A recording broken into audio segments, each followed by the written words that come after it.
Hey y'all, Zach here with Boosted Organic Mushrooms. So today I want to talk to you about fresh air exchange and or CO2.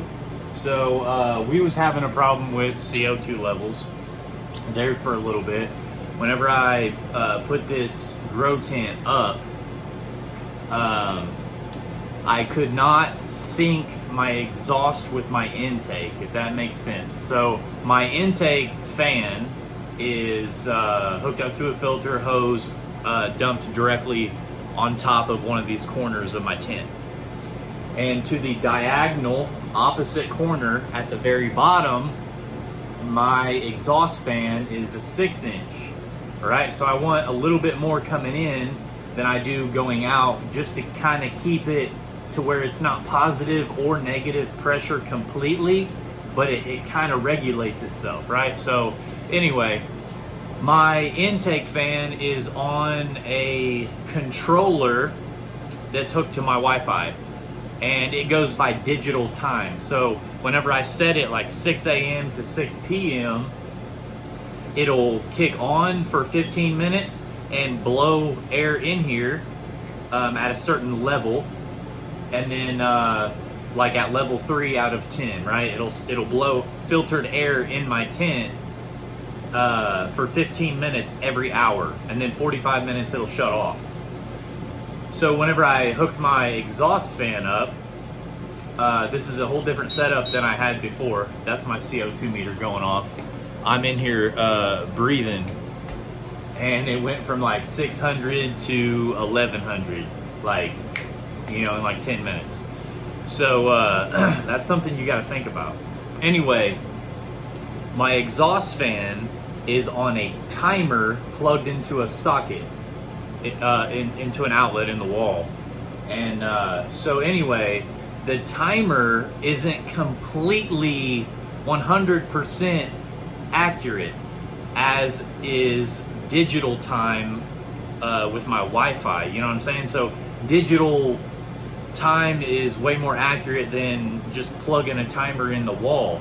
So be aware of that, guys, because I was running into problems trying to sync these fans up, and it seemed like every week I was having to resync them because the timer plugged into the wall with my exhaust fan, it was like not exactly on the same time. So I would run into my intake fan creating positive pressure in here for a couple minutes, and then my exhaust fan would kick on, and then once my intake would kick off, my exhaust fan would stay on for an extra couple minutes. And so at the beginning of the hour it would be positive pressure, at the end of the hour it would be negative pressure. So me trying to create an atmosphere where it's neither, and it kind of stays balanced, right, and all the spores and CO2 is exhausted out and fresh air is coming in, but it's neither positive nor negative. It was always kind of just in the middle, right? Because I was blowing seams out on my tent whenever I was not around to, like, I wasn't aware of it really. And my intake fan was blowing so much air in here without my exhaust fan being on that it actually blew a freaking seam out of the bottom of my tent. Now my humidifier box, you know, it spreads so much humidity in here, it kind of settles on the floor. It's kind of like leaking out of the tent now. So I gotta have a towel over there to kind of soak up the water going out of the busted seam. Anyway, this grow room setup that I have right now, it cost me about $1,000 for the intake, circulation fan, exhaust fan, all the hoses, the controllers, the humidity box that I built, CO2 meter, lights, everything, right? And then of course the tent and the timers and all that. So anyway, what I'm getting at is I finally got them synced up, and about every 2 weeks when I do my cleanings, I just resync them, right? I'll wait until my intake fan kicks on digital time, so it'll kick on, and I'll already be waiting at the timer ready to click it on So it's exactly the same time. And it takes about a week or two to get out of sync. And then it's only out of sync maybe a minute or two, but still that creates positive pressure blowing seams out of my tent, and then negative pressure sucking everything in. So in your grow room, you want negative pressure. If you're going to have positive pressure, you're going to deal with spores and contamination and CO2 being blown into your living space. If you have a operation at home, don't do that. Do negative pressure.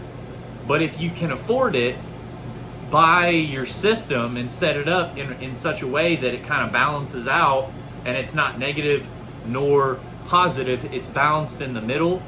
And that way you have fresh air coming in all the time being pumped in your tent, filtered air at that.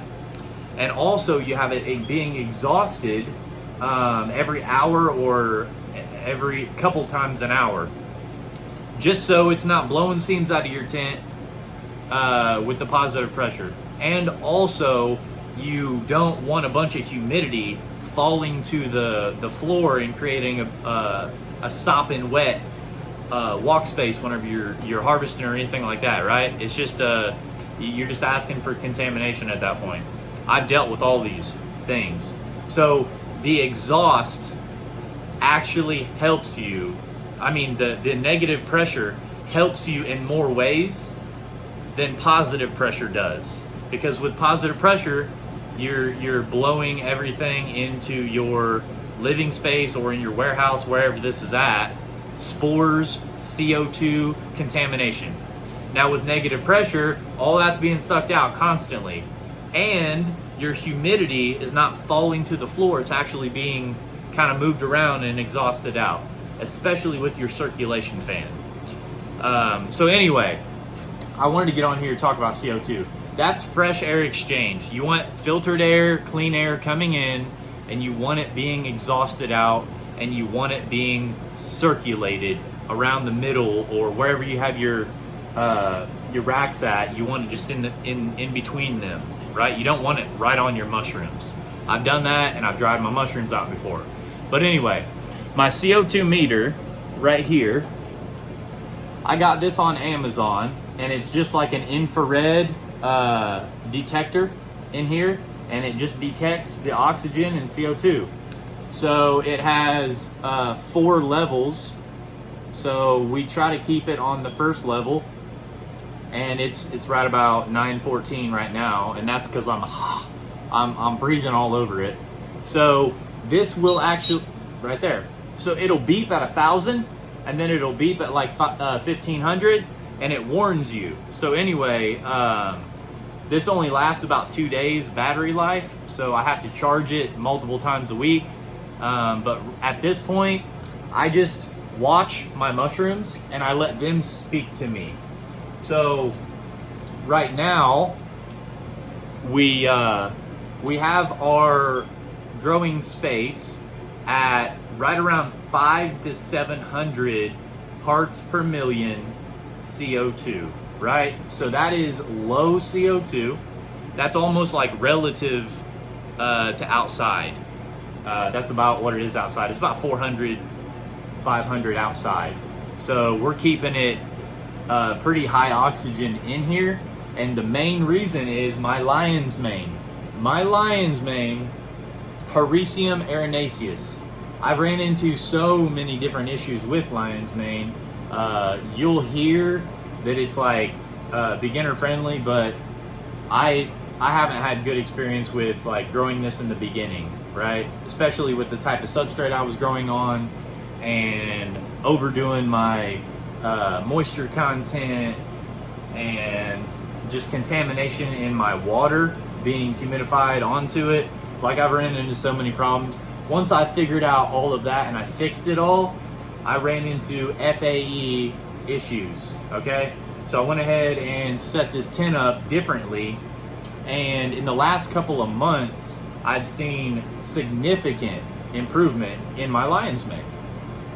So right now, we're good.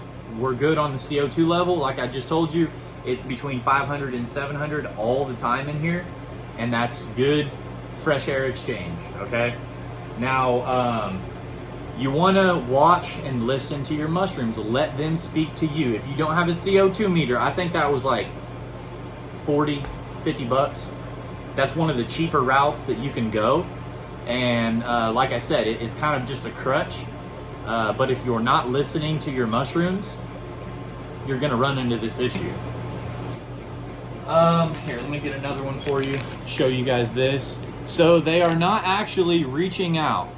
This, the CO2 levels in here are great. This one looks pretty good. The CO2 levels in here are awesome at this point. They're low enough to where my lion's mane can grow. These will be in here for 10 to 14 days at a time for the first 2 flushes, and then I take the blocks out. I do not reuse my blocks more than one time. So fresh substrate, I use it once, and then I basically rehydrate it and re-sterilize it, inoculate it, and use it one more time. So all of our substrate from now on, we will use 2 times, and then we will put it in the garden out back. And then actually I have my heavy breathers, which put off a lot of CO2, which are oyster mushrooms, and also put off a lot of spores. So if you have positive pressure in your grow room and you have oysters growing in there, I feel bad for you, because I lived with that for like a year, and you will have spores covering everything, and your sinuses will go haywire. Like, you will be sick eventually from it. So let me show you. So this is our Black Pearl King Trumpet. And this week on our reused substrate, they are a little bit smaller. So like I said, you're not gonna get as big of a flush as the first fresh substrate run. You're gonna get maybe a quarter of the total amount, a quarter of the total flush. You're gonna get that like less. So I usually, off these 5-pound blocks, I usually get about a pound and a quarter, okay, off of the first flush. And then off the second flush, I get like 3/4 of a pound, maybe a pound, just depending. And then that's fresh substrate. But this reused one time, I usually get about a pound on the first one, and then about a half a pound on the second one. So you will lose like part of your harvest by reusing substrate. You're gonna get less, but it's still worth it, because you're not paying anything to reuse it, right? So why not? And as long as you stick with 2 flushes, you're not going to experience too much contamination at all. So I highly recommend this, and we've been running trials on this for like the last couple of months, and it's actually paying off, because everything in here is on reused substrate. Nothing is contaminated. This one block, 1 out of like 30, is I screwed it up. That's operator error, right? So I highly recommend it, guys. And these guys are the heavy breathers, heavy spore load, but also these guys can withstand a little bit higher CO2 than the lion's mane. I've noticed that too. So it's setting out about 900 in here, CO2, parts per million. Okay, so with parts per million CO2, you always, in your grow room, you always want to keep it below 1,000. All right, always. You never want to get over 1,000. That is detrimental to your mushroom. You want it as close to outside as you can get it, and outside is between 400 and 500. So I always keep it in here between 500 and 700. That's just kind of what it happens in here. And it's because these mushrooms are constantly breathing, and I'm only exhausting out 1 time an hour for 15 minutes. So I've noticed when I do more than that, I kind of dry the mushrooms out a little bit, and then I got to keep filling my humidity box up like every day, and I don't like doing that. So I put 15 gallons in my humidity box. It's homemade. It's made out of a tote and House of Hydro equipment, a fogger and a fan and stuff like that. So anyway, future video on that coming. I'm currently editing that, so look forward to the humidity chamber or humidity box in your fruiting chamber video. But anyway, I don't like filling it up every single day. I fill it up every other day, and that seems fine with me. I put 15 gallons in it every other day. So 3 to 4 times a week, I'm filling that up, and I run through 15 gallons in 48 hours. So that's how much humidity is being pushed through here. And if I do any more than that, I'm filling it up every day. If I do any less than that, it's soaking up on the floor, and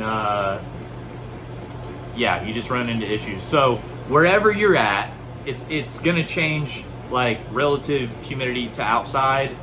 If you're in a drier place, you might have to run it more. You know what I'm saying? If you're in a more wet climate, you may run it less. So it all depends on where you are, what mushrooms you're growing, and actually your operation, like what you're growing in, right?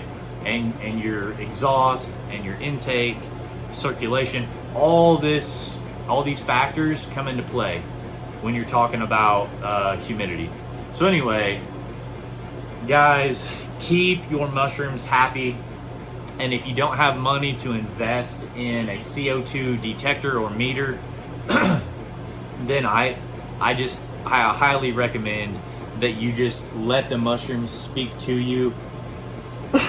Because every time that I've tried to not listen to them and do what I think will work, or what other people have told me, or what I've seen on the internet, I always screw it up. But if I just listen to the mushrooms themselves, they always tell me what they need or what I'm doing wrong, right? So as soon as you see that, you need to fix it. So as far as lion's mane, you've seen that. This is not the best lion's mane that I've ever grown, but number one, it's on reuse substrate, so I'm not gonna get it as big of a flush as I would on fresh, okay? And number two, it's actually like a different strain than I've grown before. So we're constantly always experimenting with things, but this is a good harvest of lion's mane we're gonna have in the next day or two. And black pearl. So whatever black pearl and lion's mane that we don't sell, we just kind of dehydrate it and break it down into a supplement or a product, right? So our black pearl goes to mushroom jerky, and our lion's mane goes to a tincture. So whatever we can't sell, we always just manage to use it somehow. So nothing goes to waste at Boosted Organics Farm. And as you see, our black pearl is not like real long and stretched out and leggy is what they call it. It's not leggy, and that just tells you that it's got proper oxygen uptake, because mushrooms breathe oxygen like we do. They don't breathe CO2 like plants do. So these guys are doing really well. And if they were really long and stretched out, you know that they need more oxygen. They need more fresh air exchange. Same thing with lion's mane. If it's all stretched out and it looks like kind of like a coral tooth, or it just looks like it's trying to reach and it's like all fingery, right? Stringy. I've had a bunch of questions about this in my DMs on Instagram. People are dealing with this, and I just keep telling them, fresh air exchange, and you need to exhaust. And some people, they don't even have an exhaust fan. So it is what it is, man. Like I'm just here to help, and I'm trying to educate you guys on how to grow mushrooms, because I've struggled with just about everything you can struggle with in this business. So just here to help, guys. Black Pearl King Trumpet, looking wonderful.